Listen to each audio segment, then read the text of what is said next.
We've been introduced to Bud in the stack of 20s, and we started by asking the first of 7 important questions. Is it true? But we need to ask a few more questions before deciding what to do and to say about Bud. For question number 2, we have to ask, is it wrong? You saw Bud take a stack of 20s out of the cash register and put them in his pocket. It looked like he was stealing, but maybe not. Perhaps he was asked by the manager to bring the 20s to the back office.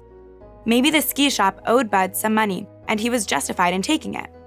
And even if Bud really stole the money, maybe his conscience got the better of him later in the day and he quietly put it all back. Before we say something about Bud, we have to be certain that what he did was genuinely wrong.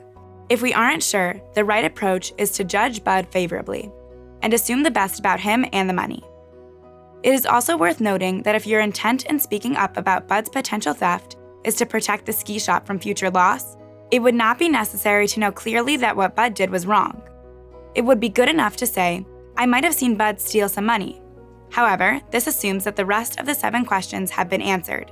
As Sally Krawcheck, the CEO and co-founder of a women's investment platform, notably said, assume the best intent in others around you. You will often be right, and even when you're not, people can rise to your view of them. The next question we need to ask is, did I speak to the offender first? The first person to speak to about Bud's potential theft is Bud. Perhaps Bud will sufficiently explain why he took the 20s and put the concern to rest. Or perhaps rebuking Bud about his theft will encourage him to admit what he did to the owner of the ski shop and return the money. Because the constructive intent here is to get Bud to repay the stolen money. If we rebuke Bud directly, we accomplish the goal without having to say anything that might be lashon hara. On the other hand, if you know confidently that Bud wouldn't listen to your rebuke, you don't have to offer it. The daily to-do is, look for an opportunity to speak directly to someone who you feel concerned about, and not to speak about them to others. I'm Aviva Soclof, and I'm trying to keep it clean.